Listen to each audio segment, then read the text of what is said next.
हरे कृष्णा। ओम अज्ञानतिमिरन्धस्य ज्ञानाञ्जनशलाकया चक्षुरुन्मिलितं येन तस्मै श्रीगुरुवे नमः। श्रीचैतन्यमनोभीष्टं स्थापितं येन भूतले स्वयं रूप कदा मह्यं ददाति स्वपदान्तिकं। नमो विष्णुपादाय कृष्णप्रेष्ठाय भूतले श्रीमते भक्तिवेदान्त स्वामिनिति नामिने। नमस्ते सरस्वती देवे गौरवाणी प्रचारिणे निर्विशेष शून्यवादी पाश्चात्य देश तारिणे। जय श्री कृष्ण चैतन्य प्रभु नित्यानंद श्री अद्वैत गदाधर शिवासादि गौर भक्त वृंद। हरे कृष्णा कृष्णा कृष्णा हरे हरे, हरे राम राम राम हरे हरे। जय श्री प्रभुपाद की जय, अनंत कोटि वैष्णव वृंद की जय। हरे कृष्ण सभी को प्रणाम। हरे कृष्ण माता जी। तो बहुत बहुत स्वागत है आप सभी का आज के इस सेशन में। तो मैं स्क्रीन शेयर करता हूँ। थोड़ा व्यस्तता के कारण लास्ट दो तीन सेशन हो नहीं पाए, उसके लिए सॉरी। प्रयास करूंगा कि थोड़ा ले सके, लेकिन कभी कभी ऑफिस का थोड़ा काम भी आ जाता है और या वहाँ के कॉल एक्सटेंड हो जाते हैं, इसलिए ले नहीं पाता हूँ। तो आज का भी जो हमने जो एक बार जस्ट रिकैप करते हैं। हमने जो लास्ट टाइम जो श्लोक पढ़ा था वो 2.13 श्लोक का था। और थैंक यू माता जी।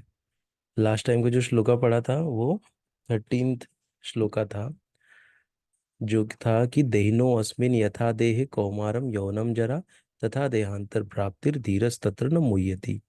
मैं ये पढ़ा था और एक बार इसका ये पढ़ते हैं, आपको फिर से पूरा रिवाइंड हो जाएगा। जिस प्रकार शरीरधारी आत्मा इस वर्तमान शरीर में बाल्यावस्था से तरुणावस्था में और फिर वृद्धावस्था में निरंतर अग्रसर होता रहता है, उसी प्रकार मृत्यु होने पर आत्मा दूसरे शरीर में चला जाता है। धीर व्यक्ति ऐसे परिवर्तन से मोह को प्राप्त नहीं होता। ना, यहाँ पे हमने क्या समझा कि दो चीजें चल रही हैं ना। एक तो शरीर के स्तर पे और एक ना एक आत्मा के स्तर पे ना। तो दोनों इसमें ना व्यक्ति क्या हो रहा है कि दोनों इसमें वो बदल रहा है ना। जैसे शरीर बूढ़ा हो जाता है तो आत्मा क्या करता है, वो शरीर छोड़ के दूसरे शरीर में चला जाता है ना। और क्या हो रहा है, शरीर क्या हो रहा है, शरीर भी चेंज हो रहा है। कैसे, बाल्यावस्था तरुणावस्था फिर वृद्धावस्था, ना शरीर भी बदल रहा है। मतलब परिवर्तन दोनों केस में हो रहा है। तो जो धीर होता है वो ऐसे परिवर्तन से मोह नहीं खाता है ना। वो मोह नहीं होता, मतलब मोहित नहीं हो जाता। या मोह का अर्थ है कि गलत को सही समझना, सही को गलत समझना, ना इसी को मोह कहते हैं। हम्म।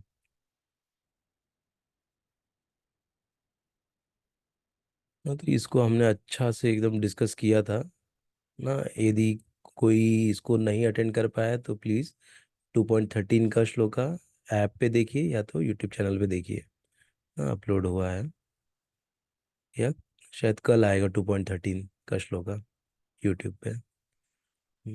तो हम लोग आज ये वाला श्लोका करने वाले हैं। मात्रा स्पर्शास्तु कौन्तेय। ना, ये भगवत गीता हम लोग पढ़ रहे हैं और भगवत गीता के दूसरे अध्याय में ये 14वां श्लोक है ना। इसको हम लोग पढ़ रहे हैं। मात्रा स्पर्शास्तु कौन्तेय शीतोष्ण सुख दुःखदाः आगम अपायिनो नित्यस् तां तितिक्षस्व भारत। न? मात्रा स्पर्शास्तु कौन्तेय शीतोष्ण सुख दुःखदाः आगम अपायिनो नित्यस् तां तितिक्षस्व भारत। इस श्लोका है तो इसका वर्ड टू वर्ड मीनिंग देखेंगे हम लोग। मात्रा स्पर्शा का मीनिंग है इंद्रिय विषय। तू केवल कौनते, हे कुंती पुत्र, शीत जाड़ा, उष्ण ग्रीष्म, सुख सुख, दुख दुख, दाह देने वाला, आगम आना, अपायिनः जाना, अनित्य क्षणिक, तान उनको, तितिक्षस्व सहन करने का प्रयत्न करो। भारत ही भरतवंशी। ना देखिए कितना मतलब अच्छा ये है ना। हम लोग इसको देख सकते हैं कि हम कितने भाग्यशाली हैं कि हमको यहाँ पर हमको कितने सारे वर्ड्स की मीनिंग समझ में आ रहे हैं ना। ये संस्कृत है, जो कि हमने संस्कृत कभी पढ़ा नहीं है, फिर भी हमको शीत क्या है पता है, उष्ण पता है, सुख पता है, दुख पता है ना। We are so much fortunate that we हम लोग यहाँ पर जन्म लिए ना इस भारत भूमि में। हम देखते हैं कि जो फॉरेन कंट्रीज से हैं ना, वो लोग को ये सब अर्थ समझने को नहीं जमता है। वो लोग के लिए ऑप्शन क्या है, हाँ, रट्टा लगाना पड़ेगा या उसको बार बार पढ़ना पड़ेगा, उसका अर्थ देखना पड़ेगा, वर्ड मीनिंग देखना पड़ेगा ना, तब उनके लिए आसान हो जाएगा। हमारे लिए बहुत सारे वर्ड्स टफ है, लेकिन हम लोग थोड़ा सा अंदाजा लगा लेते हैं ना, सुख दुख ये समझ जाता है, शीत उष्ण समझ जाता है ना। इसीलिए हम बहुत फॉर्चुनेट हैं इस हिसाब से देखा जाए तो। और सबसे ज़्यादा फॉर्चुनेट कैसे हैं कि हमको कृष्ण राम ना ये सब हम बचपन से देखते आ रहे हैं ना। लेकिन वो वो जो प्रेम है वो जब हम भगवान को जानेंगे तब वो प्रेम बोलते हैं ना बाहर निकल के आएगा भगवान के लिए, जितना हम भगवान के बारे में श्रवण करेंगे। हाँ? तो जो फॉरेन की डिवोटीज हैं ना, वो क्या करते हैं, वो श्रवण करके उनका प्रेम जागृत हो गया है, और वो बहुत ज्यादा हमसे भी ज्यादा तीव्र वेग में वो भक्ति कर रहे हैं ना। क्यों? क्योंकि उनको पता चल गया कि ये कितना इम्पोर्टेंट है इस मनुष्य जीवन के लिए, भक्ति कितना इम्पोर्टेंट है, ये उन्होंने फील कर लिया है ना। किताबें प्रभुपाद के द्वारा लिखी हुई किताबें पढ़ के, भगवत गीता पढ़ के, श्रीमद् भागवतम पढ़ के उनका विश्वास दृढ़ हो गया है ना। जैसे क्या होता है ना कि एक व्यक्ति है ना जिसने, जैसे एक स्टोरी सुनाता हूँ, एक आ गया अभी दिमाग में स्टोरी, कि एक सर रहते हैं जो कि म्यूजिक सिखाते हैं। तो एक सब बच्चे आते हैं तो सबको पूछता है कि तुमको क्या क्या आता है। तो एक आता है बोलता है मुझे कुछ नहीं आता, तो बोले आपको 400 रुपीज देना है। फिर एक दूसरा आया, आपको आता है क्या क्या आता है म्यूजिक के बारे में, बोला मुझे कुछ भी नहीं आता, तो बोलता है आपको 400 देना है। तो एक लड़का आता है, तो वो बोलता है कि मैं तो बता दूंगा, लगता है मुझे ये फ्री कर देंगे क्योंकि मुझे तो आता है, मैंने तो बहुत, मेरे पापा ने मुझे बहुत सिखाया है। तो वो बच्चा आता है और बोलता है कि मुझे, उसको पूछते हैं कि आपको म्यूजिक के बारे में पता है, बोला हाँ पता है। बोले मुझे ये सुर आते हैं, ये मैं हारमोनियम पे हरे कृष्णा ट्यून बजा देता हूँ, और नरसिंह आरती में का ट्यून में बजा देता हूँ, और मुझे बहुत कुछ आता है ना। ऐसे ही मृदंग मृदंग भी आता है, मृदंग भी बजा लेता हूँ। तो ऐसे करके तो वो बोले कि अच्छा ठीक है। तो बोले आपको 800 रुपये देने हैं। तो वो आश्चर्यचकित हो गया, बोले कि अरे बाकी सबसे तो 400 ले रहे हो, मुझे तो म्यूजिक आता है, मुझसे क्यों 800 रुपये ले रहे हो। तो बोले क्योंकि आपने भी जो सीखा है उसको मुझे अनलर्न करना पड़ेगा, आपने जो सीखा है उसको मुझे अभी उसको हटाना पड़ेगा, उसको क्लियर करना पड़ेगा, तब मैं अपना जो दूंगा तब आपको समझे। तो आपके ऊपर मुझे ज़्यादा एफर्ट लेना है। क्यों? क्योंकि आपको मुझे अभी सब सिखाना है, ये पहले अनलर्न करना है फिर आपको सिखाना है। तो इसमें मेरा बहुत समय लगेगा और बहुत एनर्जी आपके ऊपर जाएगी ना, ऐसा बोलते हैं उसको। तो यहाँ पे हम ये एग्जाम्पल मैंने क्यों दिया, क्योंकि फॉरेन के जो डिवोटीज है ना उनको कुछ नहीं आता, दे उन लोग का जो स्लेट है वो एकदम क्लीन है ना। तो उनके ऊपर अभी सीधा प्रभुपाद जी ने अभी सब लिखा है, सब बताया है, जो वो लोग ने प्रभुपाद जी का सुना है डायरेक्ट। हमने क्या किया है कि बहुत सारे ना हमने सुने हैं ना, बहुत सारे साधुओं का, संतों का, और बहुत सारे अलग अलग पंथ का हमने पढ़ा है, सुना है ना। इसकी वजह से क्या है कि हमको पहले ये सब अनलर्न करना पड़ेगा ना, ये सब पूरा निकालना पड़ेगा, तब फिर हमारे अंदर इसको डालना है तब। इसीलिए कभी भी हम बैठते हैं ना कोई भी लेक्चर में सुनने के लिए, एकदम शांत, हाँ, एकदम शांत होके कि हम लोग पहली बार इसको सुन रहे हैं ना, ऐसा हमको बैठना चाहिए। सब चीज़ भूल जाओ कि मैं स्कॉलर हूँ या मैं बहुत पढ़ा लिखा हूँ, मैं डॉक्टर हूँ, इंजीनियर हूँ। नहीं, आप एकदम खाली होके अपना, जो मैं हमेशा एग्जांपल देता हूँ, घड़ा मटका अपना खाली रख के बैठो। हाँ, तो जो डालेंगे उसमें वो पानी उसमें आते जाएगा और घड़ा भरते जाएगा, भरते जाएगा ना। मतलब हमको जो सामने वाला बताएगा वो समझेगा। नहीं तो हम क्या करते हैं, कैलकुलेशन, अरे ये सही बोल रहा है क्या, इसको ऐसे नहीं, इसको ऐसे बोलना चाहिए ना। हम लोग खाली त्रुटियां उसके अंदर ढूंढते हैं। तो ऐसा हमको कभी नहीं करना चाहिए ना। जब भी हम कोई लेक्चर में बैठे, भले कोई नौसिखिया ही सिखा रहा हो, लेकिन ऐसे हमको रहना चाहिए कि अरे पहली बार सुन रहा हूँ, वाह वाह बहुत अच्छा बता रहे हैं, मुझे कुछ नहीं आता। ऐसे तब हम सीखेंगे। हम्म, ऐसे इसीलिए फॉरेनर्स हमसे ज़्यादा स्ट्रांग रहते हैं ना, क्योंकि वो सीधा उनको ये मिला है। और उनको वो लोग ने पकड़ लिया है। हम्म, ठीक है, आगे हम लोग पढ़ते हैं। ये हमने पढ़ लिया है। हम्म, तात्पर्य, कर्तव्य निर्वाह करते हुए मनुष्य को सुख तथा दुख के क्षणिक आने जाने को सहन करने का अभ्यास करना चाहिए। वैदिक आदेशानुसार मनुष्य को माघ, जनवरी, फरवरी के मास में भी प्रातःकाल स्नान करना चाहिए। उस समय अत्यधिक ठंड पड़ती है, किंतु जो धार्मिक नियमों का पालन करने वाला है वह स्नान करने में तनिक भी झिझकता नहीं। इसी प्रकार एक गृहिणी भीषण से भीषण गर्मी की ऋतु में मई जून के महीनों में भोजन पकाने से हिचकती नहीं। जलवायु संबंधी असुविधाएं होते हुए भी मनुष्य को अपना कर्तव्य निभाना होता है। इसी प्रकार युद्ध करना क्षत्रिय का धर्म है। अतः उसे अपने किसी मित्र या परिजन से भी युद्ध करना पड़े तो उसे अपने धर्म से विचलित नहीं होना चाहिए। मनुष्य को ज्ञान प्राप्त करने के लिए धर्म के विधि विधान पालन करने होते हैं, क्योंकि ज्ञान तथा भक्ति से ही मनुष्य अपने आप को माया के बंधन से छुड़ा सकता है। किससे किससे? मनुष्य को ज्ञान प्राप्त करने धर्म की विधि विधान का पालन करना, तो ज्ञान तथा भक्ति से ही। है? अर्जुन को, और क्या है कि भक्ति का बाय प्रोडक्ट क्या है? ज्ञान और वैराग्य ना। अगर भक्ति हम करेंगे तो ज्ञान ऑटोमेटिक आ जाएगा ना। हम देख रहे हैं ना, हम लोग अभी थोड़ा थोड़ा भक्ति करने लग गए तो कैसे हमको ये सब ज्ञान मिलने चालू हो गया ना। भगवत गीता पढ़ने में इंटरेस्ट आ गया। नहीं तो ऐसी भगवत गीता की किताब इस आज की इस युग में, या इस आज के इस क्षण में, इस समय में क्या हम पढ़ेंगे क्या? ना, इतना सारा डिस्ट्रैक्शन है, माया का इतना प्रभाव है ना। क्या हम पढ़ पाएंगे क्या? ये भक्ति की ही उपलब्धि है। भक्ति की वजह से हम लोग यहाँ बैठ रहे हैं आधा घंटा। ऐसे लगता है कभी कभी कि ये 1 घंटा हो जाए सेशन, कि और पढ़ लें ना। ऐसे तो ये भक्ति की शक्ति है ना, जिसकी वजह से हम लोग ये सब पढ़ पा रहे हैं ना। ऑटोमेटिक ज्ञान हमको मिल रहा है।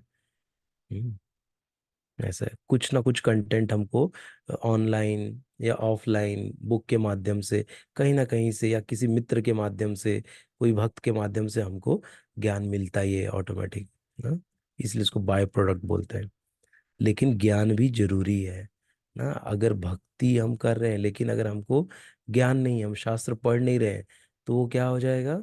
वो अंधविश्वास के जैसा हो जाएगा ना। तो इसीलिए हमको थोड़ा नॉलेज, क्योंकि हम इतने शुद्ध स्तर पे नहीं है ना, जैसे वृंदावन के गोप गोपियां हैं। उनके जैसे हम हैं नहीं इतने शुद्ध स्तर पे कि हमको सब कुछ हमारे लिए, मतलब भक्ति ही हमारे लिए वो है, प्रायोरिटी है ना। हम इतने शुद्ध नहीं है, तो इसलिए हमको शास्त्रों का ज्ञान बहुत बहुत बहुत जरूरी है। शास्त्रों को पढ़ना बहुत जरूरी है हमारे लिए। हम्म अर्जुन को जिन दो नामों से संबोधित किया गया है वे भी महत्वपूर्ण है।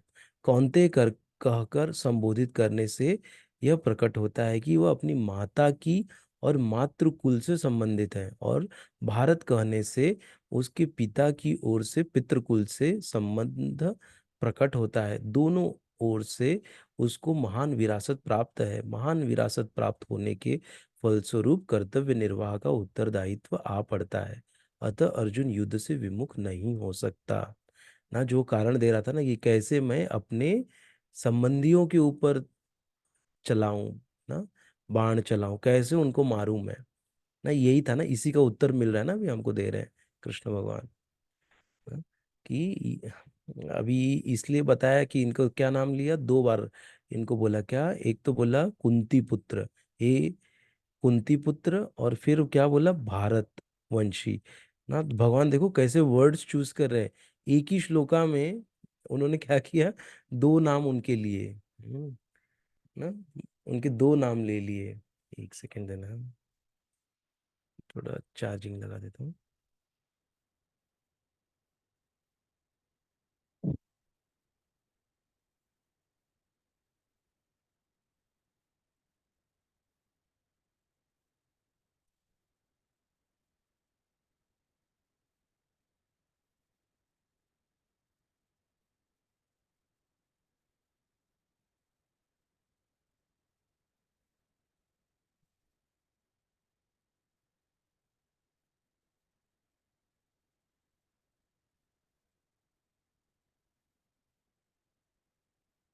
हाँ, एक ही साथ भगवान जी ने दो नाम लिए, एक कुंती पुत्र और एक भरतवंशी।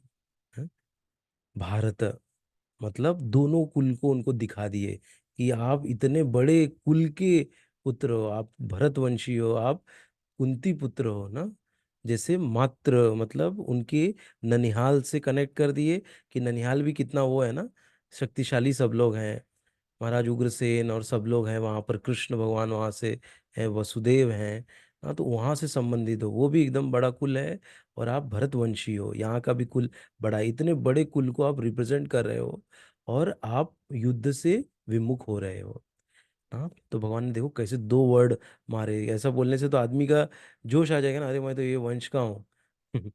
हाँ, ऐसे इसके लिए वो उन्होंने यूज किया दो वर्ड। और जैसा कि हम लोग देखते हैं कि इसमें बताया है कि क्या हमको सहन करना है ना, सुख आएगा, दुख आएगा ना, ये जीवन है, तो जीवन में ये आना ही है, हमेशा एक जैसा क्षण नहीं रहता है ना। तो इसको हमको क्या करना है, टॉलरेट करना है। ऐसे नहीं कि हम लोग के लिए हमेशा समय हमारे अनुकूल रहेगा या हमारे हिसाब से चलेगा, नहीं। सबको लगता है कि ये मेरे हिसाब से चलना चाहिए ना। सब सोचते हैं कि कुछ जैसा मैं चाहूँ कि अब आराम चल रहा है तो आराम ही चले, लेकिन ऐसा नहीं होता है। अलग ही खेल चलता है ना जीवन में। एक समय अच्छा है तो एक समय ऐसा हो जाता है, अरे ये व्यक्ति ने ऐसे कैसे बोल दिया, इसको ऐसे नहीं बोलना चाहिए था, इसको ऐसे नहीं करना चाहिए था ना, ऐसा हो जाता है। तो ये क्या है, हम कलयुग में हैं और माया का प्रभाव प्रबल है, तो उसमें हमको ऐसे सब चीज़ें आएंगी। लेकिन हमारे लिए सबसे अच्छा क्या है कि हमको क्या मिला है, हमको मिला है हरि नाम ना, जो कि बहुत ही शक्तिशाली है। उस हरि नाम से हम लोग उस सुख में भी कर सकते हैं और दुख में भी कर सकते हैं ना। जैसे दुख में आएगा तो दुख में तो हमको करना ही है, कोई ऑप्शन ही नहीं है हमारे पास कि हम नहीं कर पाए, है ना। तो जब सुख आएगा तभी भी हमको करना है ना, क्यों, क्योंकि हम अभी नियम में बंध गए हैं कि मुझे इतना करना ही है। तो इसीलिए जो ऐसा करता है ना, जो भगवान का चिंतन करता है, स्मरण करता है ना, सुख में भी और दुख में भी, तो उसको ना सुख कब आया चला गया पता नहीं चला, दुख कब आया चला गया पता नहीं चला।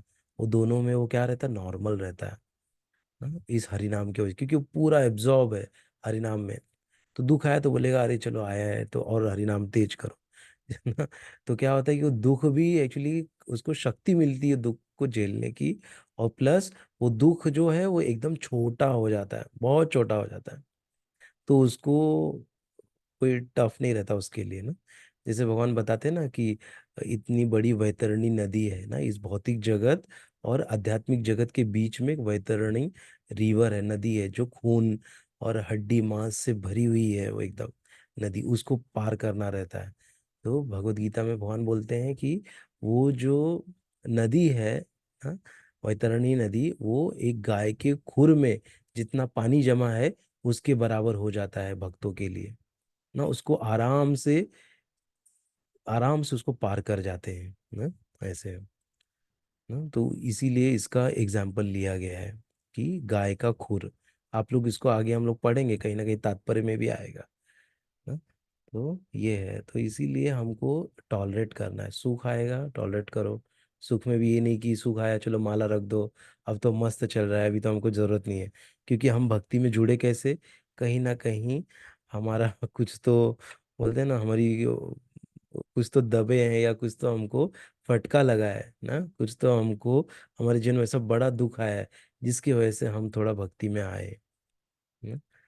तो इसीलिए वो जब दुख चला जाएगा तो ये नहीं कि फिर भक्ति छोड़ दें ना, पकड़ लिए तो पकड़े रखना है हमको अभी, चाहे दुख रहे चाहे सुख रहे।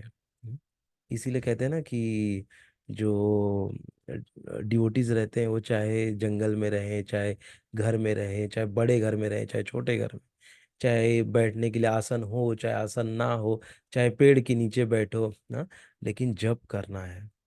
जप के लिए हमको कोई भी लिबर्टी नहीं है। आप कहीं बैठो तो जो भक्त होता है उसको अगर जप मिल गया, बस उसी में वो आनंदित है ना। जैसे अभी देखते हैं, आप लोग का भी एक्सपीरियंस रहेगा कि अभी कहीं पे कोई बोलता है ना मैं आ रहा हूँ 5 मिनट में, ना अपने यहाँ तो फेमस है ना, बस 5 मिनट देना, 5 मिनट में आ रहा हूँ। और वो 5 मिनट बोलते बोलते व्यक्ति 1 घंटा लगा देता है ना। तो उस 1 घंटा अगर हम हाथ में माला ना हो ना, तो 1 घंटा वो 4 घंटे के बराबर हो जाता है ना। और आने के बाद उसके ऊपर पूरा बरस पड़ेंगे, तो क्या करता है यार, ऐसे टाइम लगा देता है, जल्दी आना चाहिए, इतना समय कोई लगाता है क्या ना। 10 बार उसको सुना देंगे, लेकिन जब हमारे हाथ में माला रहेगी ना, तो लगे यार थोड़ा लेट आने दो, माला बहुत अच्छी हो रही है ना, थोड़ा और इसको लेट होने दो, माला हो जाएगी मेरी अच्छे से ना। ऐसा हमारा देखो मतलब क्या है, कैसे हमारी चेतना चेंज हो गई है।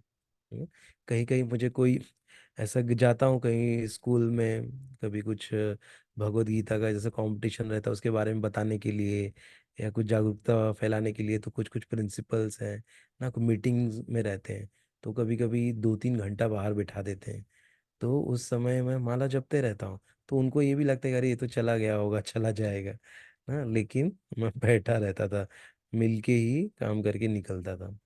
तो वहां पर मुझे जरा भी फ्रस्ट्रेशन नहीं आता था, या ये कैसा प्रिंसिपल है, मैं 2.5 घंटा 3 घंटा से बैठा हूँ ना, अभी तक मुझे अपॉइंटमेंट नहीं दे रहा है, मिल नहीं रहा है। तो ऐसा है, तो भक्ति जब करते हैं तो हमको पेशेंस रखना है ना, टॉलरेट करना है। और टॉलरेट कैसे हो जाएगा, आराम से, नाम जब जब हम करते रहेंगे तो। हम्म, ऐसे। और दूसरा क्या है कि जैसे एग्जाम्पल दिया है ना, जैसे गृहिणी रहती है ना, गृहिणी कैसे गर्मी को सह लेती है ना। इतनी गर्मी रहती है मई के महीने में ना, जो कि पूरा पसीना निकलते रहता है उसी में, है ना, आटा सानो, रोटी बेलो, और आंच लग रहा है चूल्हे का, और फिर भी वो गृहिणी जो है वो सब जो भी है ना भोग बना रही भगवान के लिए। तो लेकिन वो सह रही है ना, वो ये नहीं बोल रही कि अरे नहीं करूंगी या नहीं जमेगा, उसको वो करती है। तो क्या कर रही है, टॉलरेट कर रही है ना। और एक चीज है जैसे, और ये सब होता किससे है, हमारी इंद्रियों से होता है ना। ये जो हमारी इंद्रियां हैं वही हमको गर्मी सर्दी हमको बता रही है ना। त्वचा से हमको पता चल रहा है ना, गर्मी लग रही सर्दी लग रही ना। और इंद्रियों से हमको लगता है कि सुख है दुख है ना, एक्सपीरियंस से, इंद्रियों से हमको पता चलता है ना। मन हमको बार बार बताता है कि तू ये कर रहा है, ऐसे कर वैसे करना। तो जैसे हम लोग देखते हैं कि इंद्रिय होती है हाँ, इंद्रिय के ऊपर क्या है, मन है, मन के ऊपर बुद्धि है, बुद्धि के ऊपर आत्मा है ना, ये सीक्वेंस है। हाँ, तो मन जो है वो भी बहुत मेजर रोल प्ले करता है ना यहाँ पे। इसलिए हम अगर मन कंट्रोल में रहेगा हमारा, तो सारी इंद्रियों को कंट्रोल में करके रखेगा ना। एक मन ही है जो हमको, कहते हैं ना, मन बहुत इंपॉर्टेंट चीज़ है हमारे लिए, ये समझना है हमको कि मन ही हमको या भगवत धाम लेके जाएगा, या एक वापस हमको एक शरीर लेना पड़ेगा। ये पूरा मन के ऊपर डिपेंड है ना, पूरा मन के ऊपर, मन का खेल है एक्चुअली ये, कि या तो हम भगवत धाम जाएंगे या यहाँ पर रहेंगे ना, वापस से एक नया शरीर लेंगे, और फिर यहीं इस मृत्यु लोक में फिर से हम, हमारा जन्म होगा। तो दो चीज होगा, किसकी वजह से, मन की वजह से ना। तो इसीलिए मन का बहुत इंपॉर्टेंट रोल है, और इसी मन को कंट्रोल करने के लिए ये पूरी भगवत गीता सुनाई गई है ना। इसीलिए मन क्या है, हमारा शत्रु भी है, हमारा मित्र भी है। तो मन को यदि हम बुद्धि से ना बुद्धि कैसे आएगी? ये शास्त्रों को पढ़ के, जब हमको पता चलेगा कि मन कैसे इंद्रियों को कंट्रोल करना है, कैसे मन को कंट्रोल करना है, मन को भगवान की चरणों में लगाना है ना, मन को भगवान के सॉन्ग सुनने में लगाना है, मन को भगवान के ग्रंथ पढ़ने में, भगवान के शास्त्र जो दिए हैं उनको पढ़ने में लगाना है, भगवान के अर्चा विग्रह की सेवा करने में लगाना है। हाँ, तो ऐसे ऐसे करके क्या होगा, मन सारी जो हमारी इंद्रियां है ना, वो सबको कार्य देगा, करवाएगा सबसे ना। तो उससे उसको जैसे हम मित्र बना लिए ना, मित्र कैसे बनेगा कि उसको हम जब कृष्ण भावनामृत में लगाएंगे तब मन हमारा मित्र बनेगा ना। जब हम उसको कृष्ण से जोड़ेंगे, बार बार कृष्ण के बारे में चिंतन करेंगे, तब मन हमारा मित्र हो जाएगा। तो हम जैसा चाहेंगे मन वैसा काम करेगा हमारे लिए ना। बहुत ही मतलब हम स्ट्रांग बन जाएंगे, और बहुत हमारे अंदर एक अद्भुत शक्ति आ जाएगी। जो काम कोई नहीं कर सकता वो हम काम करने लग जाएंगे। क्यों? क्योंकि मन अभी मेरे कंट्रोल में है ना। जैसे हम देखते हैं कि जो व्यक्ति जानता है कि स्मोकिंग अच्छा नहीं है, हाँ, और वो जानता है कि शराब पीना अच्छा नहीं है, फिर भी वो जाके पीता है ना। एक ऐसा क्यों होता है? मन ना, उसका मन कंट्रोल में नहीं है। वो सब जानता है, पढ़ा लिखा है ना, वो डॉक्टर है, इंजीनियर है, सब जानता है कि मेरे लिए नुकसानदेह है, सब दुनिया को बताता भी है अरे नुकसान है नुकसान है। लेकिन रात जैसे होती है, क्या होता है, उसको तलब लग जाती है ना, उसको सिगरेट पीने की, तंबाकू खाने की, शराब पीने की ना, इन आदतों की उसको वो हो गया, उसका मन कंट्रोल में नहीं है। लेकिन जैसे ही मन कंट्रोल में आ गया तो क्या होगा कि ये सब चीजें अपने आप दूर दूर हो जाएंगी। मन को कड़क कर लिया ना कि अरे इसको तो अभी, ये जो अभी तलब आ रही है इसको मुझे टॉलरेट करना है ना? ऐसे तो ये एक्चुअली संभव तभी है जब हम कृष्ण से जुड़ेंगे ना। इन सब जो भी खराब आदतें हैं ना, वो सब आदतें अच्छी आदतें में कन्वर्ट हो जाती है ना, जैसे हम कृष्ण भगवान से जुड़ते हैं। ऐसे तो जो भी हमारे अगल बगल में कोई व्यक्ति ऐसा है ना, तो उसको प्रयास करिए, उसको कृष्ण से जोड़िए ना, उसको कृष्ण से जोड़िए, उसको कोई बुक दीजिए ना, उसको भगवत गीता फ्री में दीजिए, गिफ्ट दीजिए ना। अपने घर में कम से कम 12 15 16 20 भगवत गीता होनी चाहिए। अगर हम देखेंगे कोई बड़ा दुखी है, उसके वो हाथ में थमा दो भगवत गीता ना, मिलने से ही उसका बहुत बड़ा हो जाए, भले वो बोले नहीं 10 साल 5 साल ना। तो हमको ये नहीं सोचना चाहिए अरे ये पात्र है अपात्र है, हमको नहीं पता कौन पात्र अपात्र है, भगवान जानते हैं ना। भगवान वो अपात्र है उसको पात्र बना देंगे भगवान ना, ये भगवान खेलेगा, हमको उसको खाली जोड़ना है, हमको उसको बताना है ना, ये दुख अभी आया है इसको टॉलरेट करो, थोड़ा भगवान का हरि नाम करो ना, आपका दुख कम हो जाएगा। हम्म। और ये सब चीजें क्या है, साइंटिफिक है, ऐसे नहीं कि अंधविश्वास है ना। ये कोई अंधविश्वास की बात नहीं है, ये साइंटिफिकली प्रूवन है ना, बहुत सारे साधु संतों ने और भगवान ने साक्षात बोला है। तो ये गलत झूठ नहीं हो सकता है। हम्म, ऐसा। और हमने क्या पढ़ा? शीतोष्ण सुख दुखदा आगम अपायिनो नित्यस्ताम स्थितिक्षस्व भारत न। ये क्या है, क्षणिक है, ये क्षणिक है, ये आएगा जाएगा, तो इसको थोड़ा तितिक्षस्व मतलब सहन करना है हमको। हाँ, इसको सहन करना है। तो ये कृष्ण किसको बता रहे हैं? अर्जुन को बता रहे हैं। क्यों बता रहे हैं? क्योंकि अर्जुन युद्ध नहीं करना चाहता था ना, उसको लग रहा था कि ये बहुत बड़ा पाप कार्य है ना, अपने परिजनों को मारना। तो भगवान कैसे उनको प्रेरित कर रहे हैं ना, कुंती पुत्र और भारत बोल के, कि आप इतने बड़े क्षत्रिय, और क्षत्रिय का क्या है, धर्म है ना, कि युद्ध लड़ना, गलत आदमियों को सजा देना, ये क्षत्रिय का कार्य है ना। अगर कहीं गलत हो रहा है तो उसको सजा देना, ये क्षत्रिय का एक कार्य है। हम्म। इसीलिए और जैसे हम देखते हैं कि एक और स्टोरी आती है ना, कि जैसे एक साधु रहता है, वो समुद्र में स्नान करते रहता है, तो एक बिच्छू आता है और उसको डंक मारता है, और वो क्या करता है, ऐसे उसको उठाता है कि वो डूब जाएगा, वो बिच्छू उसको बाहर, और बिच्छू कैसा है, तड़फड़ा रहा था, जैसे ही उसके हाथ पटाख से मार देता था, हाथ में एक डंक है जोर जोर का। बिच्छू का डंक बड़ा डेंजर रहता है एक्चुअली हमने से देखा था, हमारे गांव में गए थे बहुत, वो बाल्टी के अंदर गिर गया, पूरी बाल्टी में टन टन टन करके पूरा बाल्टी को छेद कर दिया। इतना स्ट्रांग उसका डंक रहता है। एक बार ऐसे सुना है कि जब पड़ता है तो वो हालत खराब हो जाती है ना, पूरे स्टील की बाल्टी में पूरा होल कर दिया है, टन टन टन इधर उधर मार मार के पूरा, इतना उसका डंक मजबूत रहता है। तो तो वो साधु क्या कर रहा था, उसको बार बार निकाल के बाहर फेंकने की कोशिश कर रहा था ना।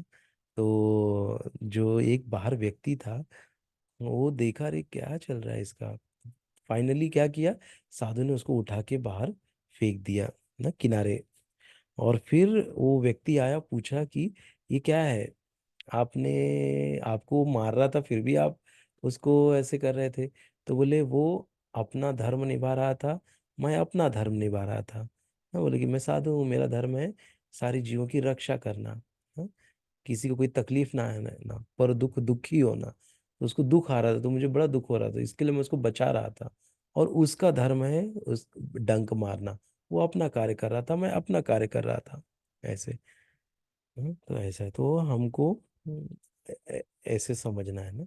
अभी हमको कैसे है कि अभी ना कोई क्षत्रिय रह गया है। हाँ, लेकिन अभी हम लोग क्या हो सकते हैं, एक साधु का जो गुण है वो हम अपने अंदर ला सकते हैं ना, कृष्ण भगवान की कृपा से। जो कृष्ण के गुण हैं वो धीरे धीरे हमारे अंदर आ जाएंगे। ऐसे। हम्म,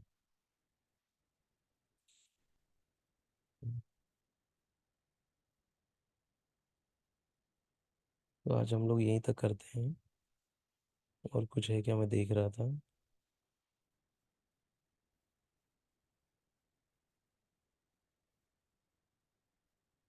हाँ, एक और इम्पोर्टेंट पॉइंट था कि मनुष्य को ज्ञान प्राप्त करने के लिए धर्म के विधि विधान का पालन करना होता है ना। विधि विधान से चलना है, ये नहीं कि अपने मन से चलना है। नहीं, जो शास्त्र में बताया है उसके हिसाब से चलना है। अगर हमको अभी तो कुछ पता नहीं चला है, तो वो आगे चल के पता चलेगा ना। ऐसे नहीं कि इतना ही खाली रूल्स है, और बहुत सारे रूल्स आते रहेंगे जीवन में ना। जैसे जैसे हमको पता चलते जाएगा, हमको वैसे वैसे उनका पालन करते रहना है ना? और कहा है कि पालन करते होते हैं क्योंकि ज्ञान तथा भक्ति से ही मनुष्य अपने आप को माया के बंधन से छुड़ा सकता है ना। माया के बंधन से छूटना है ना हमको, तो ज्ञान और भक्ति से ही पॉसिबल है। हम्म, ऐसा। तो ये भी एक इम्पोर्टेंट लाइन था, वही मैं देखना चाह रहा था कि क्या और कुछ छूट रहा है क्या। तो ये था, मनुष्य को ज्ञान प्राप्त करने के लिए धर्म की विधि विधानों का पालन करना होता है। और ज्ञान तथा भक्ति से मनुष्य को अपने आप को माया के चंगुल से छुड़ा सकता है, माया के बंधन से छुड़ा सकता है ना। जैसे अगर हम कृष्ण के साथ हैं ना, जैसे वो श्लोक आता है ना, जहाँ कृष्ण तहार नहीं मायार अधिकार ना। कृष्ण सूर्य से माया है अंधकार, जहाँ कृष्ण तहार नहीं मायार अधिकार। जहाँ कृष्ण आ गए तो माया दूर चली गई, माया छोड़ देती है उसको ना। ऐसा। तो माया क्या प्रकृति है, एक ऐसा कहते हैं कि जैसे एक ही पुरुष है ना इस पूरे जगत में, भगवान। भगवान ही पुरुष है, बाकी सब स्त्री है। कहने के लिए हाँ पुरुष स्त्री है यहाँ पे, लेकिन पुरुष एक ही है। तो जैसे ही हम वो जो बोलते हैं ना, सेवक के भाव में आ जाते, भगवान की सेवा स्त्री की इसमें आ जाते हैं, तो जो माया है वो छोड़ देती है फिर ना। माया बोलती है अब ये कृष्ण का हो गया, इसको छोड़ दो अभी, ऐसे। और माया का तो काम ही है ना, माया अपना काम कर रही है कि नहीं। माया को वही एक रोल दिया गया है कि सबको यहाँ पे प्रॉब्लम देवे, जिससे कि ये लोग के अंदर क्या है, इस जगत से ये लोग के अंदर मतलब लगे कि अरे ये तो मेरे लिए है ही नहीं ना, एकदम घृणा उत्पन्न हो जाए इस जगत से। उसके लिए माया को भगवान ने यहाँ पे काम दिया गया ना। माया अपना काम बहुत अच्छे से कर रही है। हाँ, ऐसे। लेकिन हमको क्या करना है, हमको भगवान की भक्ति करनी है, हमको भगवान श्री कृष्ण से जुड़ना है। हाँ? तो धीरे धीरे हमारे सब कुछ आसान हो जाएगा। हम्म, ऐसे। ठीक है, तो ये जो हम भगवत गीता पढ़ रहे हैं ये भी क्या है, एक जरिया है भगवान से जुड़ने का ना। हम उनके बारे में डिस्कस कर रहे हैं, तो इससे भी हमको बहुत कृपा मिल रही है ना, भगवान की, उनकी उन्होंने जो बोला है उसको हम सीरियसली और सिंसियरली पढ़ रहे हैं ना, इससे हमको भगवान बहुत बहुत बहुत कृपा देंगे एक्चुअली। ऐसा है, सुन रहे हैं, पढ़ रहे हैं हम लोग। हम्म। हाँ।